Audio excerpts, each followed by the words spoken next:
Tay, kailangan ba talaga natin to? Pwede naman siguro natin silang kausapin sa mas mapayapang paraan. Yun bang hindi na natin kailangan magdala ng armas para lang masabi na ligtas tayo?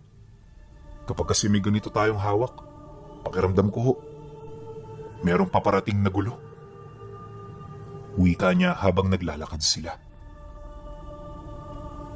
Nang marinig ito ng tatay niya, mariin naman itong inabiso na ang dala niya ay hindi para sa mga taong nagpupumilit pumasok, bagkus ay sa iilang lahi ng mga aswang na naninirahan sa lugar. Dagdag pa nito na, matagal na yun doong namamahay, kaya hindi may pagkakailang meron sila roong kaugnayan. Nabanggit din ng kanyang ama na nakakatanggap na siya ng ulat ukol sa paghahanda nito, buhat sa mga nangyayari. Mas maganda na silang mapatay natin, anak, kaysa may madamay na inosenteng tao. Dahil ang mga aswang kayang magpatawad, habang ang mga tao sadyang makitid ang pag-iisip sa mga ganoong sitwasyon. Ayaw natin na magkaroon ng patayan sa lugar na ito. Dahil kapag nagkataon, tayo lang din naman ang maaapektuhan. Paliwanag ng kanyang ama. Matapos nitong magwika, nagpatuloy na ito sa paglalakad. At habang binabagtas nila ang daan, hindi niya maiwasang mapaisip. Ang ipinagtataka niya kasi, bakit merong aswang sa lugar na yun? Kung iisipin, galit sa mga ganoong nilalang ang kanyang ama. Literal na sumasalungat ito sa prinsipyo nito, kaya medyo nakakaramdam na siya ng pagkalito. Gayunpaman, hindi siya gaanong nagpahalata hanggang sa marating na nila ang pangunahing daan papaakyat ng bundok. Masukal ang paligid, tapos maraming nagsisilakihang puno ang nabubuhay dito. Hindi rin niya gaanong naaaninag ang itaas nitong parte dahil sa sukal ng lugar. Ilang oras pa ang lumipas, dumating ang mga ngasong inaasahan nila. Hindi lang sibat, tabak at pana ang dala ng mga ito, bagkus ay meron din yung daladalang mga sulok. At ayon sa mga ito, kukuha ito ng dagta ng puno na binibenta nila sa merkado.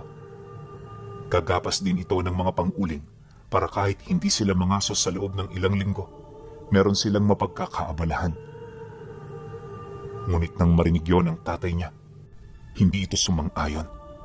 Harap-harapan nitong inilahad ang nararamdaman nitong hinaing, kalakip ang mga kaakibat nitong panganib kung sakali mang magpupumilit pa rin sila sa kanilang mga binabalak.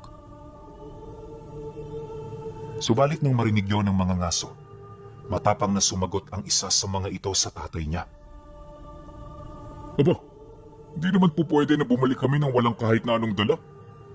Malayo ang pinanggalingan namin Kaya sigurado ako na walang papayag sa amin dito.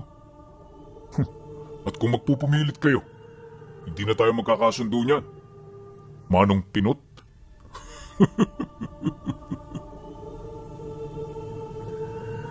Nang marinig naman yun ni Oscar, medyo nabahala siya. Kasi sa tono ng lalaki, parang naninindak ito. Pagbaling niya ng tingin sa kanyang ama, nakita naman niya yung kalmado. Pero yung kamay nito, napakalapit na sa hawakan ng sundang. Ilang minuto rin yung nakiramdam bago ito sumagot ng, "Pasensya na kayo, pero hindi talaga pwede. Malaki ang epekto ng gagawin niyo sa bundok, kaya hindi ako makakapayag. Sumama na kung sumama ang inyong loob, pero hindi ko kayo pahihintulutan." Pagkasambit nito ng mga katagang yan, dito na nag-init ang mga ngaso. Sa sobrang galit ng mga ito, hindi na nito pinansin pa ang sinabi ng tatay niya.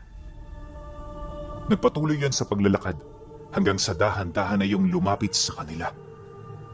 Kaya naman ang mapansin ito ng tatay niya, may mga narinig siyang kataga na pabulong nitong sinampit. Pagkatapos niya itong gawin, pasimple siya nitong inabutan ng isang bagay na ubod ng dulas.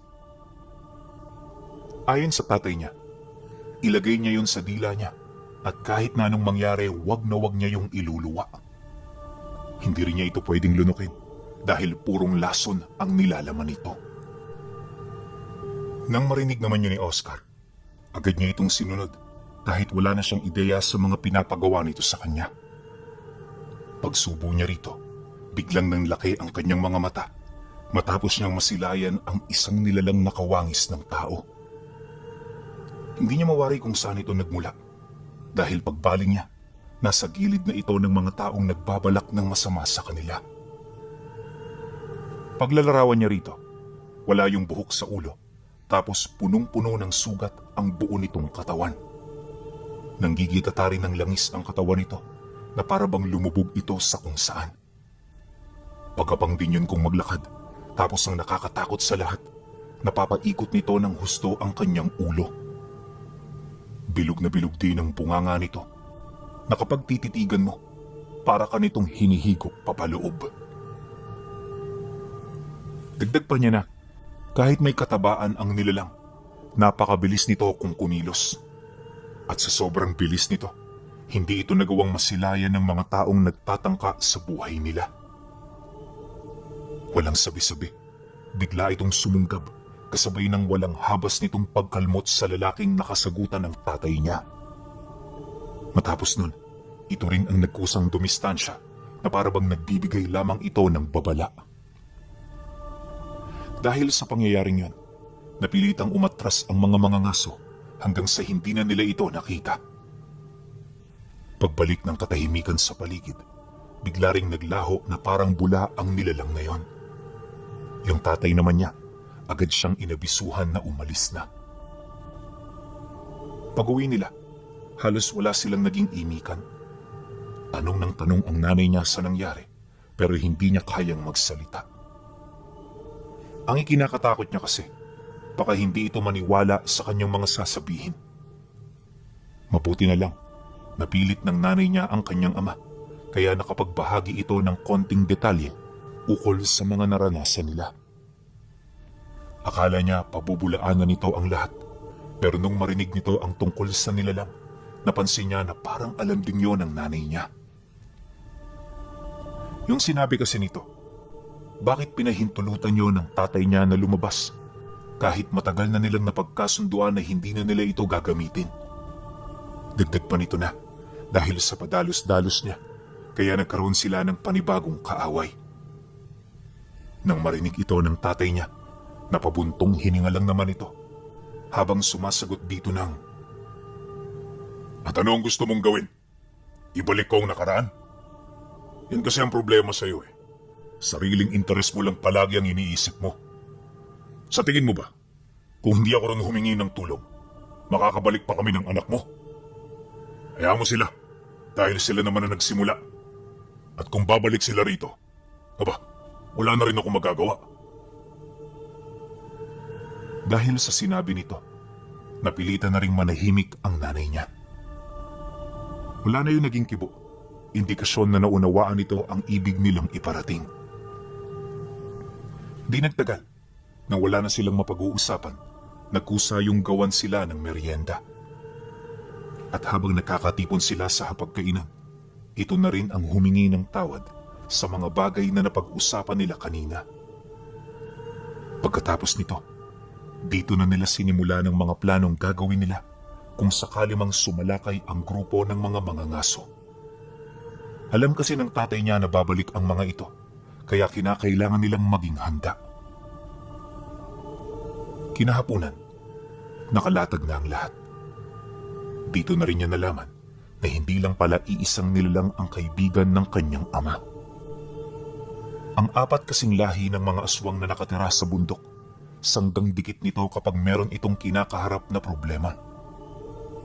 At kaya niya yung nalaman ay dahil pagtungtong ng gabi noong araw na yon, dumating ang bawat pinuno ng apat na angkan.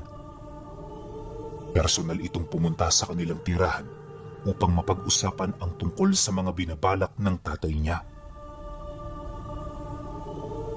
At habang nasa kasagsagan nito ng pag-uusap, napansin niya na hindi tinanong ng mga nilalang ang pinagmula ng gulo. Medyo nakakagulat yun dahil kung ordinaryong kamag-anak nila ito, paniguradong magtatanong muna ito sa rason kung bakit sila nasangkot sa ganoong sitwasyon. Ang kaso lang hindi yun nangyari. Dala ng kuryosidad, napilitan siyang magsalita nung makahanap na siya ng tiyempo. Matanong lang, Bakit hindi niyo muna alamin kung sino ang tama at mali sa aming mga panig? Di ba importante yun? Para masiguro niyo na tama ang inyong ipinaglalaban? Tanong niya. Nang marinig naman ito ng isang pinuno, ngumisi lang naman ito habang namumula ang mga mata. Paglapit nito sa kanya, sumagot ito ng, Oscar, hindi kami katulad ng mga ordinaryong tao. Kami kung sino ang malapit sa amin. Ito ang pinapanigan namin kahit mali pa sila. Wala kaming pakialam sa nangyari dahil wala kami roon para magpatotoo nito. Hindi ba't mas pabor naman ito sa inyo? Kaya ang ipinagtataka ko, bakit ka pa nagtatanong ng mga walang kakwenta-kwentang bagay? Pagkarinig ng tatay niya sa sinabi nito, agad nitong inutusan ng pinuno ng mga angkan na manahimik. Nang marinig nito ang boses ng tatay niya, walang kaabog-abog itong sumunod. At sa pagpapatuloy ng kanilang pag-uusap, minarapat na lamang niyang tumahimik. Hindi na siya nagsalita pa dahil alam niya na hindi niya mauunawaan ang ipinaglalaban ng mga kaibigan ng tatay niya. Paglalim naman ng gabi, nagpasya na siyang iwan ng mga ito. Pagod na kasi siya noon, kaya pinili na lang niyang magpahinga para makabawi. Ang kaso lang, habang papaidlip siya, narinig niya na nagmumura yung tatay niya. Padabog din ito kung lumakad sa labas, kaya napilitan siyang sumilip kahit dinadalaw na siya ng matinding antok. Pagsilay niya sa sala, bumungad sa kanya ang tatay niya kasama ang 4 na pinuno ng angkan na kasalukuyan ng nasa orihinal nitong anyo. May mga naririnig na rin siyang nagsisigawan sa labas na parang may nangyayaring gulo. Dahil dito, pilit siyang humanap ng siwang para masilip ang labas ng bahay nila. Ang problema, hindi yun naging madali, kaya napilitan siyang gumapang patungong kusina. At pagdating niya roon, dito niya nakita ang mga taong may daladalang sulo at tabak habang walang habas na nakikipaglaban sa mga nilalang na paulit-ulit dumadagit sa mga ito. Noong una inakala niyang ordinaryong tao lang ang mga ito, pero sa katagalan ng kanyang pagmamasid, nakita niya ang mga kwintas nitong may lumalabas na kakaibang enerhiya. Ang enerhiyang yon ang pumupunta sa mga taong nakikipaglaban sa mga aswang, kaya halos hindi ito maubos-ubusan ng lakas. Dahil sa pangyayari, dito niya napagtanto na mga taong may alam sa lihim na aral ang kasalukuyan nilang kinakalaban. Hindi naglawan, buhat sa abilidad ng mga ito, nagawa nitong mapaatras ang puwersa ng mga aswang hanggang sa makapasok na ito sa loob ng kanilang bakuran. Nang maramdaman niyo ng kanyang ama, tsaka pa lamang ito lumabas, kasama ang 4. Hindi nagtagal, nagsimula na ang labanan sa pagitan ng 4 na antingero at sa panig nila. Hindi naging madali ang mga tagpo, gawa ng ang mga antingerong yun ay sadyang makapangyarihan at mga dalubhasa sa kanilang larangan. Para matalo nila ito, kailangan pa nilang mag-alay ng buhay ng 2 gabunan. Ngunit sa kabila ng ganoong sakripisyo, naging sulit naman ang lahat. Matapos naman yung malipol ng grupo ng tatay niya, nakahinga ito ng maluwag sa paniniwalang yun na ang huling pagsalakay ng mga kalaban nila. Makalipas pa ang ilang araw, naging payapa naman sa baryo.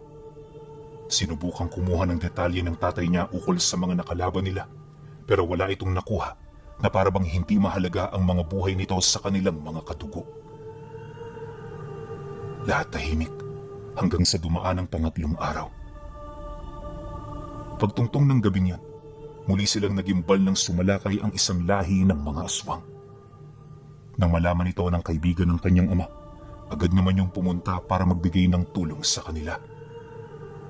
Mabuti na lang, nakarating ang mga ito bago pa mawasak ng mga nilalang ang kanilang tahanan. Si Oscar noon at ang kanyang mga kapatid, napilitang magtago sa ilalim ng mesa para lamang makaligtas. Ayon sa kanya, na sa kasagsagan ng labanan, marami silang narinig na kakaibang tinig. May mga sumisigaw, umiiyak, humihingi ng tulong at kung ano-ano pang hindi kaaya-ayang ingay. Dagdag pa niya na, inakala niya noong matatalo ang panig ng kanyang ama, pero nung nakisawsaw ang nanay niya, biglang tumahimik ang paligid. Literal na wala na silang narinig, ni ihip ng malakas na hangin.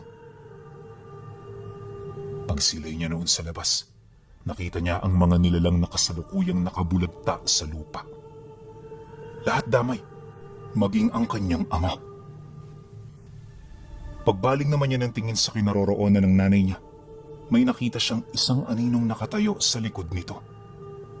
Kauri yun ng tao, pero ang aninong yun merong mga pakpak.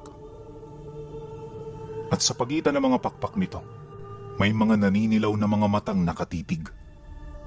Ang espada rin itong hawak ay kakaiba, gawa ng kahit sa purong kadilimang nakabalot sa kanya, namumutawi ang tingkad ng kulay nito. Maya-maya pa, narinig niyang magsampit ng usal ang nilalang, kasabay ng dahan-dahan itong paglaho. Nang mawala na yon sa kanyang paningin, bumalik ang pag-ungol ng mga nilalang. Lahat ito nagmamakaawa sa kanyang ina, subalit ang tinulungan lamang nito ay yung mga kaibigan nila. At ang puwersa ng kalaban, hinayaan lang nitong mapaslang. Kinabukasan, pagsikat ng araw, nagnas ang katawan ng mga nilalang. Ayon sa kanya, buhay na buhay pa yon ng matupok ng liwanag. Base sa pagsisiyasat ng kanyang mga magulang, ang grupo ng mga aswang na sumalakay sa kanila ay nagtatanga ng sinaunang kapangyarihan. Hindi malinaw kung saan nila ito nakuha, ngunit isa lamang ang kanilang nasisiguro. Ang kapangyarihang taglay nito ay may hahalin tulad sa dalawang gabunan na nagsama. Yun ang rason kung bakit kahit pagtulungan ito ng mga kaibigan nila, hindi nila yun matalo-talo. Dagdag pa ng kanyang ina, nagmumula sa purong kadiliman ang abilidad ng mga ito dahil meron yung sumpa ng sikat ng araw. Saan man ito kumuha ng lakas, nakasisiguro ito na hindi yun basta-bastang kalaban. Binubuo rin ito ng ilang katao, kaya ganon kabisa ang mga engkantasyon nito. Kumbinsido rin ang kanyang ina na magkakaugnay ang grupo ng mga antingero at mga aswang na nakalaban nila. Yun nga lang, hindi malinaw sa kanila kung papaano nito naimpluwensyahan ang mga taong purong kaliwa. Matapos naman itong mailahad ang tungkol sa bagay na yon, dito na ito nagdesisyong maghanda. Lahat ng pwedeng mapakinabangan ginamit nila para matunto ng kanilang mga kalaban. Ang kaso lang, sa loob ng ilang linggong paghahanap, wala silang napala. At sa bawat linggong yon, gabi-gabing sumasalakay ang samot-saring nilalang. Paiba-iba ito sa bawat gabi na siya namang naging daan upang magdulot ito ng matinding dagok sa kanilang hanay. At habang tumatagal, ramdam na nila ang panghihina ng mga kaibigang aswang ng mga magulang niya. Bilang na lamang sa mga daliri ang may kapasidad na makipaglaban sa hanay ng mga ito, kaya dala ng desperasyon, isinama siya ng kanyang ina patungo sa karatig baryo. Habang nakikipaglaban ng kanyang ama, silang dalawa naman ang maghahanap sa pinakaulo ng kanilang kalaban. Ayon sa nanay niya, na para mapatay ang ulupong, kailangan itong mapugutan ng ulo. Hindi pwedeng katawan lang ang atakihin nila rito dahil paniguradong magdudulot ito ng matinding pagkasawi sa kanilang hanay. Sa loob ng ilang araw na paghahanap, nanatiling malabo para sa kanila ang pagkakakilanlan ng kanilang kalaban. Literal na wala sila noong gabay sa paghahanap at ang tanging ginamit lang nila ay ang malalim na kasanayan ng nanay niya. Akala niya noon wala silang mapapala pero hindi naglaon, nakakita sila ng liwanag ng pag-asa. At ito ay walang iba kundi ang kwentong narinig nila ukol sa baryong kanila mismong pinuntahan. Sabi-sabay ng mga tao sa lugar, may mga ngaso umanong dumaraan sa kanila tuwing Biyernes para magbigay ng mga lunas sa karamdaman kapalit ng salapi at kagamitan. Ang mga mangangasong yon ay madalas pumunta sa mga karatig baryo para umakyat sa mga bundok upang mangalap ng mga dagtang ginagamit nito sa pagpapalakas ng kanilang mga karga. Matagal na ring umiiral ang grupong yan at base sa mga usap-usapan, hindi ito tumatanda. Bagaman nagsisilbing agam-agam at alamat ang tungkol sa mga ito, pinanghawakan niyo ng nanay niya. Ayon dito, totoo ang mga narinig nila sa baryo, kaya kailangan nilang hanapin ang grupo ng mga mangangaso. Malakas ang kutob nito na ang mga mangangasong yon ang siyang nakaalita nila ng kanyang ama. Marahil hindi ito nagdadala ng karga kapag umaakyat, kaya wala sila roong nararamdamang kakaiba. At para makumpirma ang hinala nila, naghintay pa sila sa baryo ng 2 araw. Pagtungtong ng Biyernes, dumaan nga ang mga ito. Hindi nagkamali si Oscar. Yun ang mga taong nakaalita nila. Pero nung masipat nila ito sa baryo, ibang-iba ang mga kasuotan nito. May mga nakasabit itong karga sa katawan, tapos yung 2 sa mga ito imbis na tabak ang hawak, mga mahahabang tungkod na may mga nakaukit na salita. Pagdating ng grupo sa baryo, agad itong kinagiliwan ng mga tao. Hindi niya mawari kung bakit natutuwa ang mga tao sa grupo, ngunit ayon sa kanyang ina, natutuwa umano ang mga ito dahil nasa ilalim yon ng salamangka ng mga mangangaso. Marahil matagal nang nalasa ng isipan ng mga ito, kaya ganoon ang ipinapakita nila tuwing napapadaan ng mga taong yon sa kanilang lugar. Ilang minuto pa ang lumipas. Napansin nila na naalarma ang pangkat. Imbis kasi na magtuloy-tuloy ang lakad nito, marami pa itong eskinitang dinaanan na parabang meron yung hinahanap. Ang kaso lang, wala yung nakita dahil di hamak na mas tuso rito ang nanay niya. Paglabas ng grupo sa baryo, may pinanghawakan na silang marka. Yon ang kanilang ginamit upang matunto nila ang pinagkukutaan ng mga ito. Ayon sa kanya, nagkukuta ang mga taong yon sa paanan din ng bundok. Sa isang lumang bahay, sama-sama silang naninirahan doon. Nga pala, 6 kataong mga ito at bawat isa sa kanila nagtatangan ng malalim na karunungan. Nasabi yun ng nanay niya dahil sa mga nakalaylay na manika sa kanilang mga bewang. Ayon sa kanyang ina, maaaring ang mga manikang yon ang ginagamit nila para mapalakad sa mundo ng mga buhay ang kanilang mga gabay. Naniniwala rin itong hindi basta-basta ang gabay ng mga ito dahil kung ordinaryo yung mga nilalang, hindi ito gagawa ng ganoong paraan. Alam ng nanay niya na ang kapalit ng ganoong karunungan ay ang pagbibenta ng mga taon ng buhay nila. Maya-maya pa, pagpasok ng mga ito, nakita nila na itinapon sa labas ang mga dala nitong manika. Hindi naglaon, biglang nagkaroon ng buhay ang mga manikang yon. At bawat isa sa kanila, binubuo ng iba't ibang elemento. May hangin, anino, lupa, apoy, kahoy at bato. Bawat isa sa mga ito makikita mong nagtataglay ng hindi pangkaraniwang lakas. Paikot-ikot lang din yun sa bahay. Indikasyon na ang utos sa mga ito ay magbantay. Nang masipat naman yun ang nanay niya, agad itong nagdasal ng taimtim. Purong mga buhay na salita ang ibinulong nito sa hangin bago ito humiwa ng maliit na sugat sa hintuturo nito. Pagkatapos nun, umahon sa kanilang likuran ang gabay nitong nilalang at kagaya noong una niya yung makita, binabalot ito ng purong anino. Kahit anong titig niya rito, hindi niya magawang masilayan ang mismong wangis nito.